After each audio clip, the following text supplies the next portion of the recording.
కాలీవుడ్ లో versatile film మేకర్లు ఎవరంటే Lokesh, Karthik Subbaraj, Atlee, Nelson, Vetrimaaran అంటూ చెప్పుకుంటున్నా.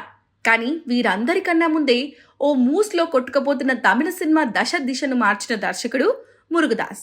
బాక్స్ ఆఫీస్ కలెక్షన్ అంటే ఇవన్నీ గజనీతో టెస్ట్ చేసి చూపించాడు.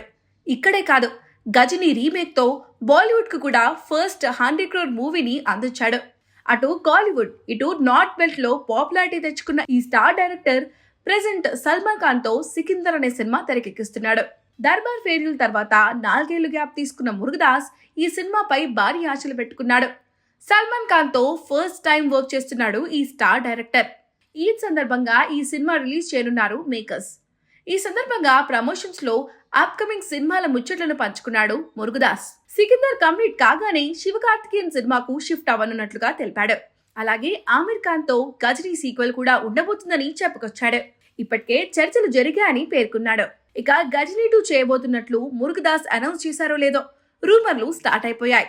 ఈ సినిమాను బైలింగ్వల్ గా తెరకెక్కించనున్నారని, తమిళంలో సూర్యతో, హిందీలో ఆమిర్ తో తీయబోతున్నారంటూ న్యూస్ సర్క్యులేట్ అవుతుంది. ఇదిలా ఉంటే సల్మాన్ ఖాన్, అమీర్ ఖాన్ తో పాటు షారుఖ్ ఖాన్ కు కూడా టార్గెట్ చేయబోతున్నట్లు చెప్తున్నారు. షారుఖ్ ని డైరెక్ట్ చేసే అవకాశం కోసం మురుగదాస్ ఈగర్లీ వెయిట్ చేస్తున్నాడని, బాలీవుడ్ ప్రముఖ నిర్మాత సాజిద్ నడియాద్ వాలా నిర్మాణంలో ఈ సినిమా ఉంటుందని సమాచారం.